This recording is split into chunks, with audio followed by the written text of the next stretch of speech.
पूरी दुनिया में मशहूर, भारत की सबसे बड़ी और पुरानी, राष्ट्रीय और अंतर्राष्ट्रीय पुरस्कारों से सम्मानित नौटंकी लोक संगीत की पहचान गंगा प्रस्तुत करते हैं अपनी नई नौटंकी।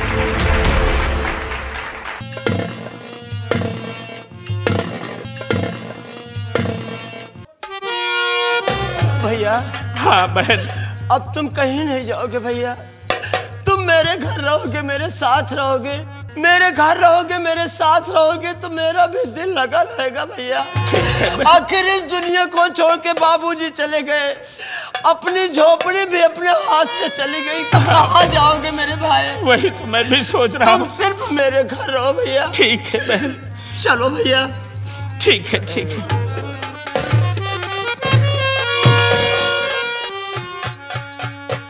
अरे की तवरंडी अच्छा माल फसाए हार जाई, भैंसियों का लूटा करे। बहन ऐसा मत कहो बहन, ये मेरा हार जाई। उस दिन कौने को बुलाए रहे, आज कौने को बुलाए यहाँ? हमार भाई में का खराबी है हार जाई? रांडा तोहरा चर्बी कर गई यहाँ।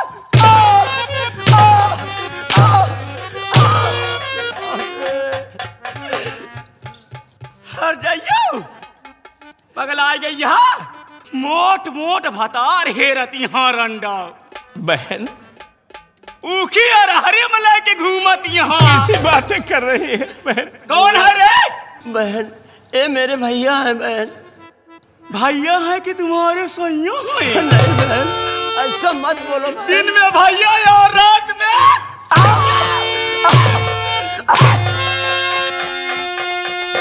जाई। बहन जैसे मेरे जीजा जी की बहन हो वैसे तुम मेरी भी बहन हो। करीबा मत कबा, हाथ दी तू। मेरी बात सुनो बहन, मेरी बात सुनो। आप क्या कह रही है?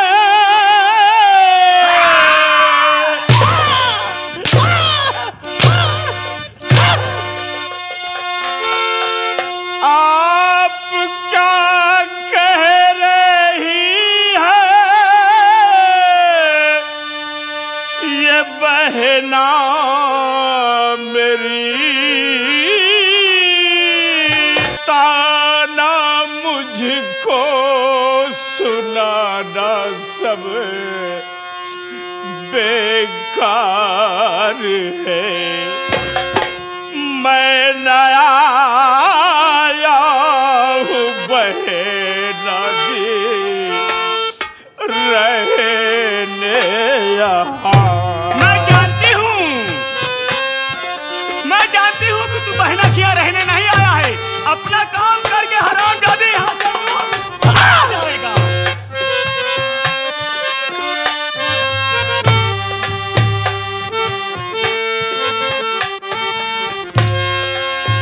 मैं न आया हूँ बहना जी रहने यहाँ, कहे न सुने ना तेरा सारा बेकार है। मैं न आया हूँ बहना जी।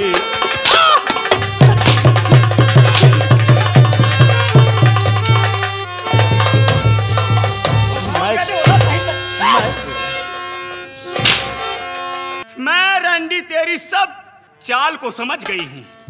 मैं चल रही हूँ, इस वक्त माँ को बुलाती हूँ। माई रे, ए माईया, जल्दी आ माई, गजब हो गया। कहाँ होई गवा? गजब हो गया, गजब हो गया। क्या हो गया? जब देखो तब चिल्लाती रहती हो। अरे माईया, अरे धनिया बिटिया कहाँ भावा? क्या बताई माई हो? ओ बोल। हे माई, ओ ही रंडी की तवा जवानी है ना, ओ रोज नवा नवा एक बोलाए रहा था। अरे माई नाक कट जाती है। राम राम राम राम, सीताराम सीताराम। बताओ ये हमारे घर में कहाँ हुआ बा? बतावा। हमें तो ऐसे लग रहा है माई, हमें तो ऐसे लग रहा है इस रंडी की चाल बिल्कुल नहीं ठीक है। अच्छा, उस दिन आया था तो पतला था, आज आया है मोटा है। कल आएगा कैसे आएगा माई? मैं तो अगर ऐसे होता रहेगा तो मैं इस घर में खुद ही नहीं रहूंगी माई। अरे बिटिया चुप रहा, हम देखे कवाना, हम बात करते करे कल मुहिया कल ही आया बोला है, बोल इकेया बोल माँ बोल। ये मेरे भैया है माँ। भैया है? अरे हराम खो, किस चक्की के आटा खाता है, मोटा के गैंडा स्वामी बन गया। माँ जी क्यों रे हराम खो? पाँव लागू माँ जी। क्या माँ जी? मैं सुनती कम हूँ। हराम खो, मत मारिए, मत मारिए माँ जी। माँ जी मुझे मत मारिए, मैं आपके यहाँ रहने नहीं आया माँ जी। मेरे पिताजी जमींदार राय बहादुर सिंह मेरी सारी जमीन जायदाद मेरा घर अपने नाम करवा लिया। हाँ तो? और मेरे पिताजी को गोली मार दिया। हाँ, और वही बहन को खबर देने आया था माँ जी, आपके यहाँ रहने नहीं आया। भला मारी गवा। अरे राम गरीब बाबा, तोर बापा रे? हाँ ई बता, राम गरीबुआ तोर बापा वैसे तोर बाप वैसे तय भला मारी गली पूरी गवा चला गवा टांग पसार के। अटय भाई सवा बताओ पैसा नहीं हमार दे, काजू बादाम दूध पिया भैंसा पाले आए, साल पाले बा आए। अरे भगत मेरी बात सुन। अरे जा चला जाओ यहाँ से, अरे बेसना जा चला जा।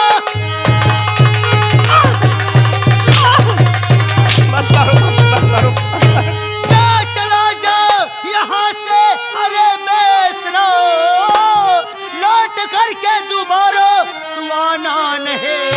मार हंटर चमड़ी अरे उड़ा दू तेरे सान शौकत तेरे भुला।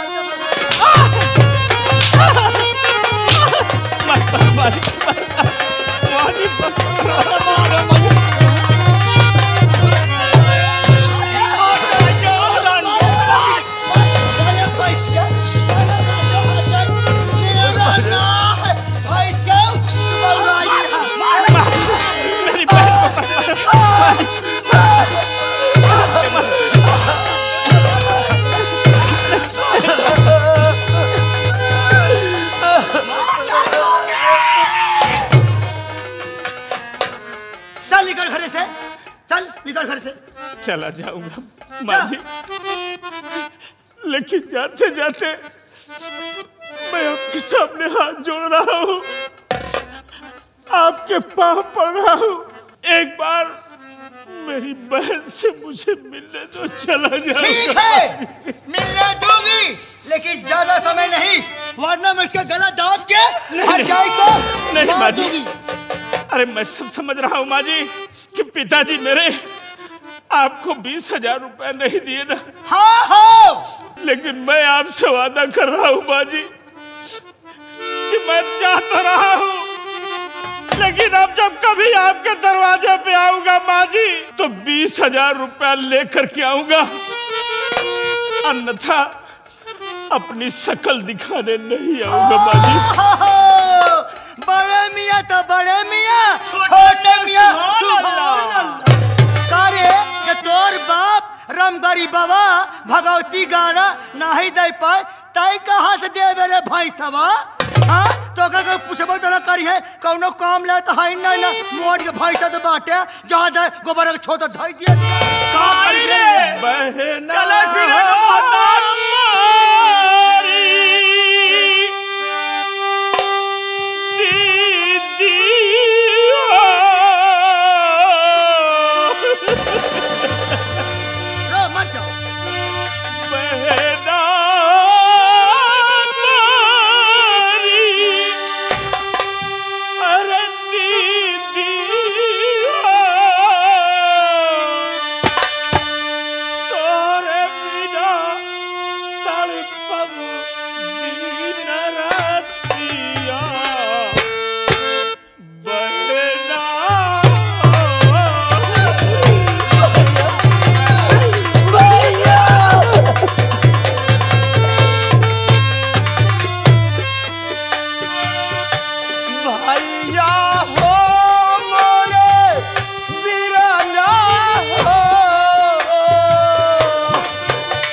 और भूला जी तू बन कई ख्यालिया बिरना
भैंसा गया कि नहीं? ओ गया गया, भगा दी। बहुत अच्छा हुआ वो चला गया। करे और कहाँ गई वो गिद्धवा रंडी? पीछे है हर जाई। अरे हर जाई यार रंडी। अरे कितना तोहरे बार जामा है हर जाई? कितना बार तोहरे जामा है? मेरा नाम धनिया है। हाँ बिटिया, मेरा नाम धनिया है। हाँ? और धनिया के खिलाफ कोई आवाज उठाता है ना, उचार कसम जवानी की तेल लगा के अंदर कर देती हूँ। नहीं बार उचार डालो। आज मैं तेरा जितना बार जामा है रंडी अगर नहीं उचारी तो मेरा नाम धनिया है।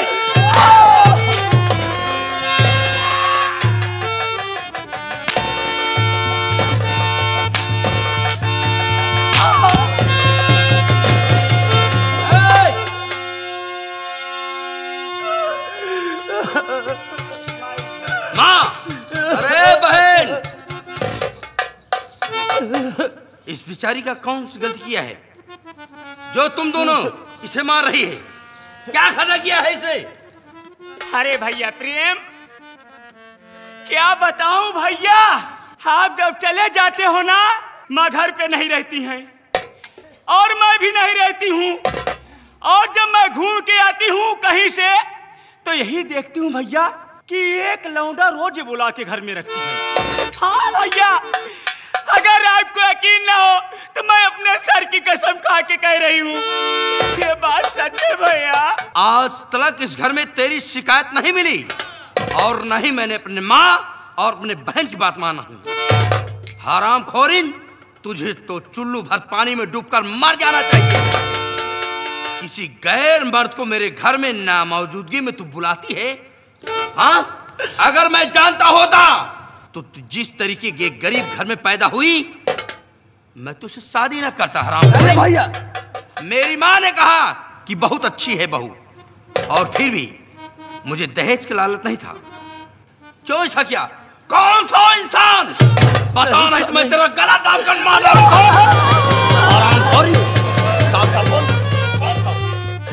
नहीं स्वामी, ओ कोई दूसरा गैर आदमी नहीं कौन था? अरे स्वामी, वो मेरा भाई आया था। मेरे बाबूजी इस दुनिया को छोड़ के चले गए, वही संदेशा लेकर मेरे भैया आए थे।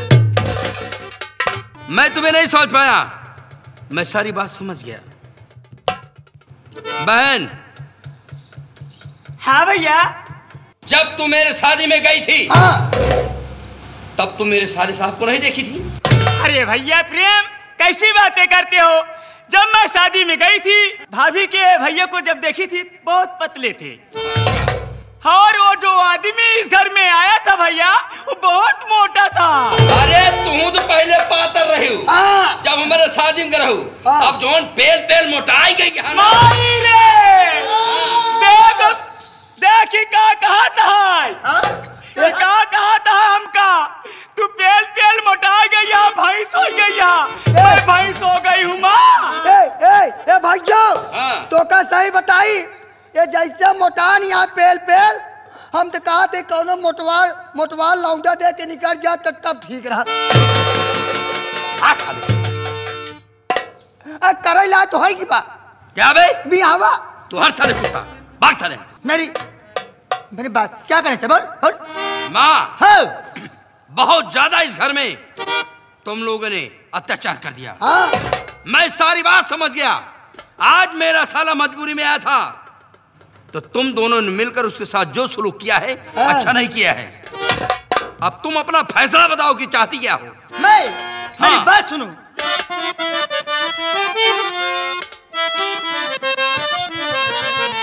अरे मेरी बात बेटा सुनो ध्यान लगाए मेरी बात बेटा सुनो ध्यान लगाइए कितावा को घर से दीजिए भगाए।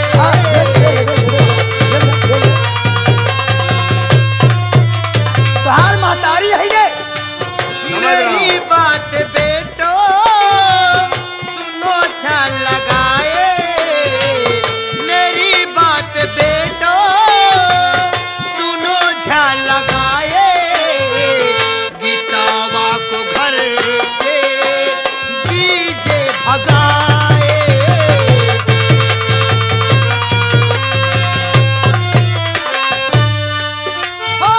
मेरी बात बेटो सुनो ध्यान लगाई गीतावा को घर से दीजिए भगाए। मेरी बात बेटो सुनो ध्यान लगाई गीतावा को घर से दीजिए भगाए। नहीं इसका बाप पैसा दिया है पैसा नहीं इसका बाप पैसा दिया है अभी इसको घर से दीजिए भगा। बेटा इस कलमुही को मुंह देखना नहीं चाहती। इसका बाप 20,000 रुपया कहा था आज तक नहीं दिखाया है? बताओ पैसे की बात हो रहा अब आया था इसका भाई कह रहा था मेरे बाबूजी का गोली मार दिया। ए बाप पूत ए सब कोई मिले हार जाए। हम तो मनाओ थे भगवान से तू खुद ही नहीं पूछ जाती। भैया रोक के कहा थे भैया हाँ माइक नाकिब हमेशा गुस्सा रहा था तोहरे हमका लागत था जौने दिन माई तोहरे माई के पेटम तुगा हो गया माई वो समय गुस्सा नहीं हुई। कुत्ता साले ने तुम्हारा कहने का मतलब है कि इस घर से मैं गीता को भगा दूं। अच्छा अरे बेटवा जानता नहीं एका भगा तार दूसर भी है। हम कहा थी का पुजारी खुद ही भगा गया। और मार बेटी क्या और मार लाल का जम बहनों तो बहन की तरीके रहना सीखो। आराम जावे तुम्हें और मार क्यों रे कुत्ते। अबे इस वक्त मैं भी मजबूर हूँ। तू मेरे को बोलता भैया है और मेरी माँ के बीच में बात हो रही ना डाल दूंगी मुंह में तेरे। हम कहते भैया तू हमका अगर छूट दे देता ना हमका अगर छूट दे देता भैया तेनका हम पटक के पिंडा पार। कारे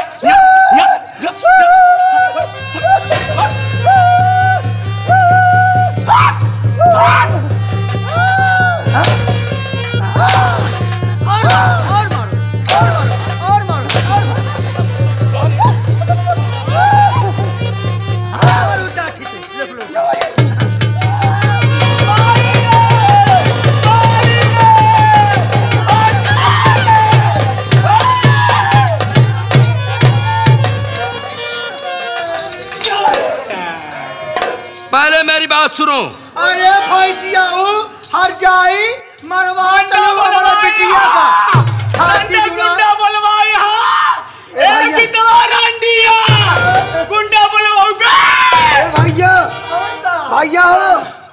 कहता है ये बन गए और ये भगवती गाड़ू मर जाता तोरे प्लास्टिक किरवा परिया है। हाँ तू ये क्या कह रही है कि गीता का साथ छोड़ दो? हाँ मेरी बात पहले सुन, मैं भी तुमसे कुछ कहना चाहता हूँ। तेरी दूसरी शादी कोई गुलकुंडी द्वारा है। मेरे जीवन की, मेरे जीवन की, अरे मेरे ही जीवन की है, अरे गीता खिवैया, नहीं साथ छोड़ूंगा, सुनो मेरी मैया, अरे साथ छोड़ूंगा, सुन मेरी मैया।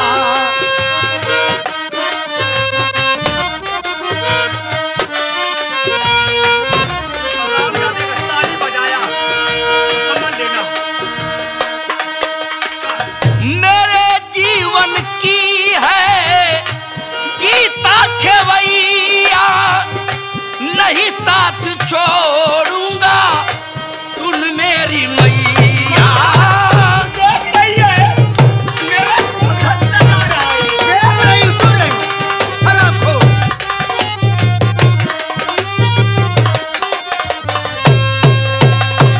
मेरे जीवन की है ये गीता खिवैया, नहीं साथ छोड़ूंगा, सुन मेरी मैया। नहीं मैं दूसरी शादी करूंगा, नहीं मैं दूसरी शादी करूंगा, नहीं दैजा की भूख मुझे मेरी मैया, नहीं दैजा की। सुन ले हरामखोरीन भक्तिन, आज तक मैं तेरी पूजा करता रहा और तुम दोनों की मैं बात बराबर मानता रहा, लेकिन एक बात कान खोल करके सुन ले, ना तो मैं दूसरी शादी करूंगा। अरे वो गरीब इंसान था, नहीं दहेज दिया, दहेज की लोभीन इंसान, दहेज के लिए तू मेरी पत्नी को सदा दी है। आज ही इसी वक्त मैं तेरी इस दौलत पर थूकता हूं। आज ही मैं अपने पत्नी को लेकर चला जा रहा हूं, समझे? कहा तय माई हो तय रुक जा, एक बात सुन लेता हूँ। हाँ बोले तो बोला। तोहरे जैसे बेटवा तू पैदा करे है। हाँ पहली बात तो का अफसोस हो चाहिए। हाँ ये जब पैदा होत रहे तुम्हार बात नहीं मानता है ना। हाँ। ये पैदा होत रहे तो जानती है तो का करेग रहा तो का झांखर रून देख रहा।